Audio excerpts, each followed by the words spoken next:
Hello students, welcome back to my YouTube channel. आज हम dissolution of a partnership firm का part number 3 लेकर आए हैं और इस वीडियो के अंदर हम एक न्यूमेरिकल डिस्कस करेंगे कि किस तरीके से आपने रियलाइजेशन अकाउंट को बनाना सीखना है। इससे पहले हम सेकंड पार्ट अपलोड कर चुके हैं, उसके अंदर हमने अलग अलग जो अकाउंट हैं किस तरीके से तैयार करने हैं, जैसे कि रियलाइजेशन अकाउंट हो गया, आपका लोन अकाउंट ऐसे पार्टनर कैपिटल अकाउंट, और ये कैश या बैंक अकाउंट किस तरीके से बनाना है।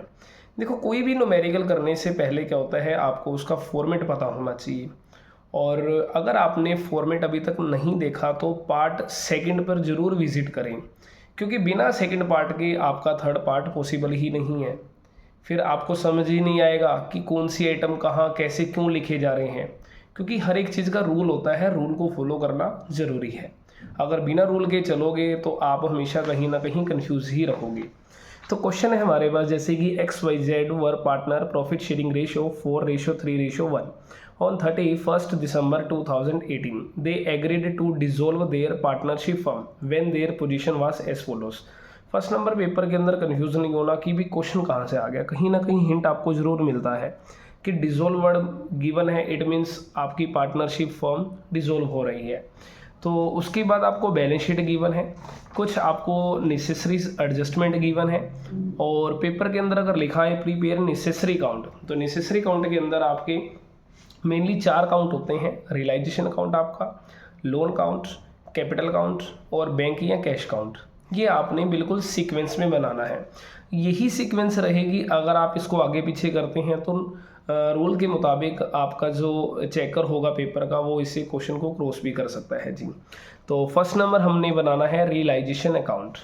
तो रियलाइजेशन अकाउंट का मैंने आपको तरीका बताया था। फर्स्ट नंबर, जितनी भी असेट हैं वो हमारी रियलाइजेशन अकाउंट की डेबिट साइड में जानी है, मतलब असेट वाली जो लेफ्ट साइड है और रियलाइजेशन अकाउंट की डेबिट साइड जो राइट साइड लेफ्ट साइड होगी। क्लियर है, यहाँ आपने पुट करना है। तो सिमिलर आप पुट करते रहें, जैसे टू फ्री होल्ड प्रीमिसेस है हमारे पास 18,000 की, टू मशीनरी है 12,000, बुक डेप्ट को हम डेटर भी कहते हैं जी, तो कंफ्यूज नहीं होना। तो बुक डेप्ट्स आ जाएंगे अपने पास 16,000 की। प्रोविज़न हमेशा हमारा अपोजिट साइड में ही जाएगा, क्योंकि प्रोविज़न हमारी लेबिलिटी होती है और लेबिलिटी हमारी इस तरफ आ जाएगी क्रेडिट साइड में रियलाइजेशन अकाउंट की। प्रोविज़न 1,000, स्टॉक आ जाएगा हमारा 13,000 का। कैश हमने नहीं लिखना, रीज़न क्योंकि डिसोल्यूशन एक जो रियलाइजेशन अकाउंट है हमारा मेनली असेट को सोल्ड करके कैश रिकवर करने के लिए बनाया जा रहा है, और कैश हमारा ऑलरेडी कैश की फॉर्म में ही है। उसके बाद हमारे पास इस तरफ से रिजर्व फंड नहीं आएगा, रीज़न 7 आइटम हम नहीं लिखते हैं। तो हमारे पास लोन है, तो लोन भी पार्टनर का नहीं लिखा जाएगा, और इसके अलावा हम बाई क्रेडिटर कर लेंगे 8,000 रुपीज़ का। लो जी, तो हमारे पास जितनी भी पॉसिबल था असेट सारी लिख ली, लेबिलिटीज़ थी जो मेन वो कर दी, प्रोविज़न कर दिया। फर्स्ट 3 पॉइंट हमारे यहीं से होते हैं। अगले जो 3 पॉइंट्स मीन्स कि जैसे असेट को रियलाइज करना या सेट हमारी सोल्ड हो जाए, मतलब सेट सोल्ड या सेट टेकन, लेबिलिटी पेड या लेबिलिटीज टेकन, कुछ एक्सपेंसेस, ये सारी चीज़ें आपको एडजस्टमेंट से मिलती हैं। कह रहे असेट वर रियलाइज्ड का मतलब होता है सोल्ड, और जब भी सेट आपकी सोल्ड होगी तो आपने बाय कैश या बाय बैंक लिखना है, लेकिन डिपेंड करता है कैश लिखा जाए बैंक। बैलेंस शीट के अंदर अगर कैश वर्ड गिवन है आपने कैश लिखना है, और ब्रैकेट में मेंशन करना है आपको ज़रूर असेट सोल्ड या असेट रियलाइज्ड वर्ड, ताकि एग्जामिनर को पता हो कि ये सेट रियलाइज्ड करने से कैश आया है। तो लो जी, फ्री होल्ड प्रीमिसेस जो आपकी रियलाइज्ड हुई है वो है जी 22,000 की। नेक्स्ट है मशीनरी ₹11,000, और बुक डेप्ट 10% लेस, बुक डेप्ट की वैल्यू 16,000 है, 16,000 का 10% 1,600 कम कर देना है आपने। तो मेरे पास जो बुक डेप्ट आ जाएंगे 14,400 आ जाएंगे। एक बार आप चेक कर लीजिए, 1,600 ऐड करें तो बिल्कुल 16,000 ही बन जाता है। ओके, तो नेक्स्ट है मेरे पास स्टॉक आपका हुआ है जी 12,000 का रियलाइज्ड, तो स्टॉक हमारा हो जाएगा 12,000 का। और गुडविल भी रियलाइज्ड हुई आपकी जी 4,000 की। देखो, अगर क्वेश्चन में असेट साइड में गुडविल हो या ना हो इससे हमें कोई मतलब नहीं है। जो आपकी चीज़ रियलाइज्ड हुई है उसे आपने रियलाइज कर देना है जी। क्लियर है। इसके बाद creditor were paid off at a discount of 2.5%। ये रही जी क्रेडिटर का अगर हम देखो 5% करते हैं तो 400 रुपये होता है और 2.5% हमारा 200 रुपये बनेगा। तो क्रेडिटर के 200 रुपये कम करके हमें इसकी पेमेंट कर देनी है। टू कैश काउंट करें, ब्रैकेट में क्रेडिटर को मेंशन करें और 200 कम करके इसकी पेमेंट कर दीजिए। इसके बाद हमारे पास आगे चलते हैं। एक्सपेंसेस ऑफ रियलाइजेशन की हैं 500, तो 500 का एक्सपेंसेस भी आपको पे करना है। टू कैश कर दें, ब्रैकेट में एक्सपेंसेस लिखें 500 का। सिमिलर आपके पास रेंट ₹300 है, वो भी आउटस्टैंडिंग है। And had to be paid, वो भी आपका पे हो चुका है जी। तो इसे करें टू कैश करके और रेंट लिखें और वैल्यू है जी 300, इसे 300 पुट कीजिए।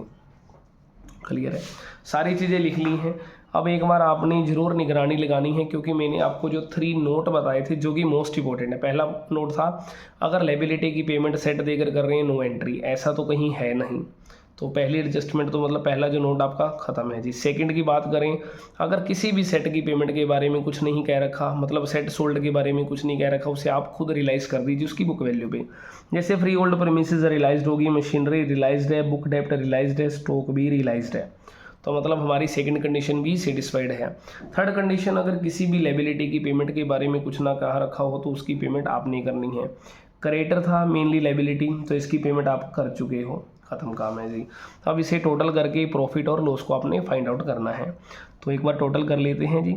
हमारे पास 33,000 ये हो जाएगा और 47,000, 47 और 12 59,000, 59 और 4 63, तो 63,400 रुपये बनेंगे आपके इस तरफ जी। क्लियर है। अब आप ओवरऑल टोटल करें और अपना प्रॉफिट और लॉस निकाल लें। तो हमारा डेबिट साइड में ही इसका आएगा आंसर, चेक कर लेते हैं एक बार। तो डेबिट साइड का टोटल कर लेते हैं जी। हमारे पास 18,001 है, 12,000 ये हो गए 30 प्लस 16 कर देंगे हम, देन 13,000 है, 7,800, 500 प्लस 300। तो डेबिट साइड का जो टोटल है हमारे पास वो 67,600 है और जबकि क्रेडिट साइड का हमारे पास जो टोटल है वो 72,400 था जी। तो हमारे पास जो डिफरेंस आ रहा है वो डेबिट साइड आ रहा है, तो इसे लिखेंगे to profit transfer to capital account. Clear है। हमारे पास ये जो प्रॉफिट आया है इसे हमने XYZ की रेशो के अकॉर्डिंगली बांट देना है, जो कि रेशो है हमारे पास 4:3:1। तो 4:3:1 रेशो के अकॉर्डिंगली हम बांटेंगे। तो हमारे पास 4:3:1 के अकॉर्डिंगली इसको 8 से डिवाइड करेंगे हम, तो हमारे पास 600 आएगा। 600 इंटू में 4 कर देंगे और 600 इंटू में 3 करें एंड 600 इंटू में 1 करेंगे जी लोग। तो इस तरीके से ये हमारा रियलाइजेशन अकाउंट ख़त्म है जी, कंप्लीट है पूरा। उसके बाद सेकंड नंबर पे हमने बनाना होता है लोन अकाउंट, कि हमने X से लोन ले रखा है। अगर देखो लोन लिया है तो अकाउंट बनेगा, अदरवाइज़ आपका लोन अकाउंट भी नहीं बनेगा। तो लोन अकाउंट के लिए सिंपल आपके पास वही है, पर्टिकुलर अमाउंट। अब देखिए लोन जो है हमारे पास वो लायबिलिटी है फर्म की, और जो लायबिलिटी है वो आपकी हमेशा बाय बैलेंस BD से शुरू की जाएगी और लोन की जो अमाउंट है आपके पास वो 3,000 रुपीज़ है जी। तो ये क्रेडिट साइड, ये डेबिट साइड, तो 3,000 है। अब इस लायबिलिटी के बारे में कुछ नहीं मेंशन है, तो इसकी लायबिलिटी की पेमेंट फर्म खुद पे करेगी टू कैश अकाउंट करके 3,000 रुपीज़ के साथ। लो जी, तो ये हमारा लोन अकाउंट भी ख़त्म है।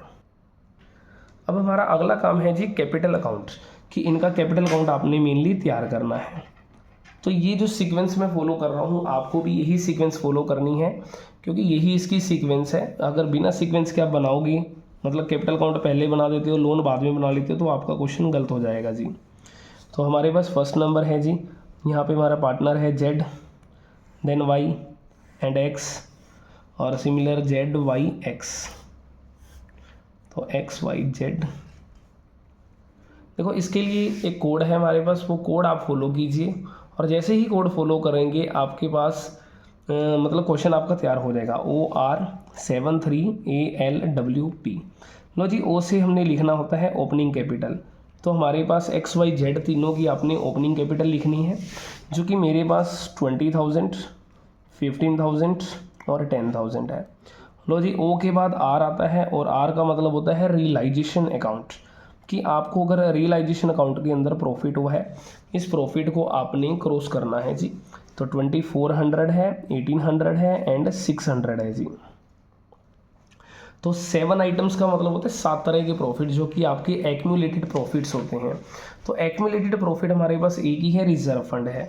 तो इस रिजर्व फंड को मुझे क्या करना है, इन पार्टनर की रेशियो के अकॉर्डिंगली बांट देना है, 4:3:1 के अकॉर्डिंगली। अमाउंट टोटल है 4,000। 4,000 को डिवाइड करें 8 से, 500 आएगा। 500 इंटू में 4, 500 इंटू में 3 एंड 500 इंटू में 1। 7 आइटम के बाद आती हैं 3 आइटम्स, मतलब एक्यूमुलेटेड लॉसेस, जो कि हमारे पास क्वेश्चन में गिवन नहीं है, तो इसे इग्नोर किया जाएगा। और असेट्स टेकन, किसी भी पार्टनर ने कोई भी असेट टेक ओवर नहीं करी तो वो भी नहीं लिखेंगे। लायबिलिटीज टेक ओवर भी नहीं करी, वो भी हमारा ख़त्म हो जाएगा। पी मतलब होता है हमारी पेमेंट, कि जो भी आपके पार्टनर जा रहे हैं, मतलब फर्म आपकी बंद हो रही है, तो आपने क्या करना है, इनकी पेमेंटें कर देनी है। तो फाइनल पेमेंट आप कीजिए। देखो, ऐसा भी हो सकता है कि सारे पार्टनर को पैसा देना ना हो, किसी से लेना भी पड़ सकता है, वो तो डिपेंड करता है क्वेश्चन की नेचर पे। तो ये मेरे पास बनेगा 11,100 और 15 और 16 और 17, तो ये बन जाएगा जी 18,300। 15, 16, 17, ठीक है जी, 18,300 रहेगा। 20 और 2 22 और 2 24, तो ये बनेगा मेरे पास 24,400। लो जी, तो ये मेरा ख़त्म है। इसके बाद लास्ट काम होता है, मुझे क्या करना है जी, कैश और बैंक अकाउंट बनाना होता है लास्ट में। या तो कैश अकाउंट बनेगा या आपका बैंक अकाउंट बनेगा, डिपेंड करता है हमारे पास क्वेश्चन के अंदर क्या चीज़ गिवन है। तो अब हमने कैश अकाउंट बनाना है। कैश देखो मेरी असेट है, और सेट का बैलेंस क्या होता है, डेबिट होता है। इसलिए फर्स्ट नंबर पे हमें क्या करना है, टू बैलेंस BD लिखना है, जो कि अमाउंट है मेरे पास 12,000 रुपीज़। उसके बाद आपके पास बिल्कुल सिंपल काम क्या करना है जी, आपने रियलाइजेशन अकाउंट बनाया है, लोन अकाउंट बनाया है, कैपिटल अकाउंट बनाया है, सिर्फ वहाँ पर जाके आपने कैश वर्ड को ढूंढना है। जैसे कि देखिए मेरे पास 1 2 3 3 बार कैश वर्ड है डेबिट साइड में, तो इसकी 3 टाइम्स मुझे यहाँ पे कैश की बजाय रियलाइजेशन वर्ड लिखना है, 3 टाइम्स लिखना है। तो मैं शॉर्टकट में लिख रहा हूँ थोड़ा सा, तो आप इसे पेपर में पूरा कंप्लीट ही लिखें।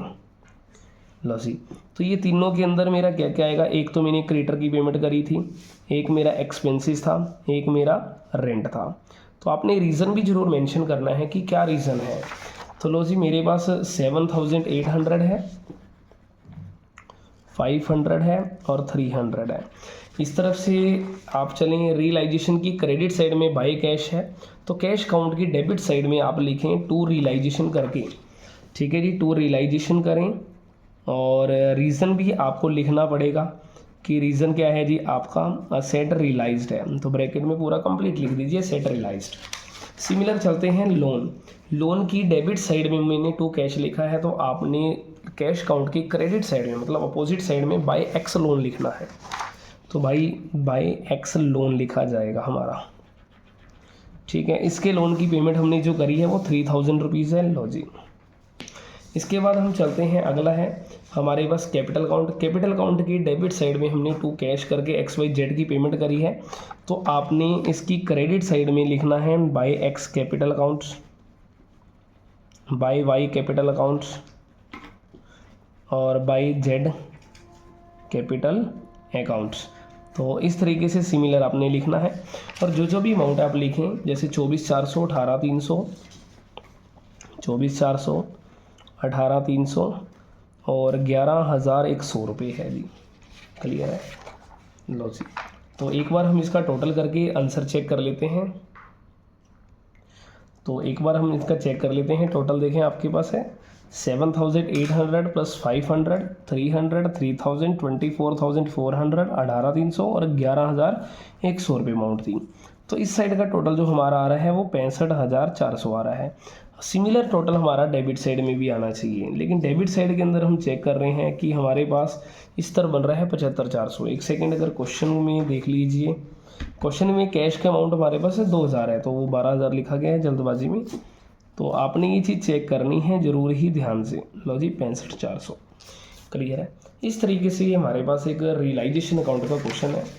तो आई होप कि आपको क्वेश्चन देखो समझ आया होगा। देखो मेनली क्या होता है कि आपको फाइनल पेपर के अंदर अगर मैं कहूँ कि भाई यही क्वेश्चन आएगा, ऐसा तो नहीं मैं कह सकता, क्योंकि देखो फाइनल पेपर के अंदर जो आता है वो कॉन्सेप्ट से क्वेश्चन आता है। तो मेनली आपको करना क्या चाहिए, +2 क्लास के लिए कॉन्सेप्ट आपको सारी क्लियर करनी चाहिए। अगर कॉन्सेप्ट क्लियर है तो आपका जैसा मर्जी क्वेश्चन आ जाए, आप उस क्वेश्चन को ईजिली सोल्व कर सकते हो। अगर देखो वीडियो अच्छी लगी हो, कॉन्सेप्ट समझ आया हो, तो वीडियो को लाइक ज़रूर करें और दोस्तों के साथ शेयर करें, और कमेंट बॉक्स में कमेंट ज़रूर करें आपको वीडियो कैसी लगी। और सब्सक्राइब करके एक आप टीचर को मोटिवेट कर सकते हैं, क्योंकि सब्सक्राइब का आपसे कोई चार्जेस नहीं है। तो अगर वीडियो अच्छी लगी है तो दोस्तों के साथ शेयर ज़रूर करें। Thank you.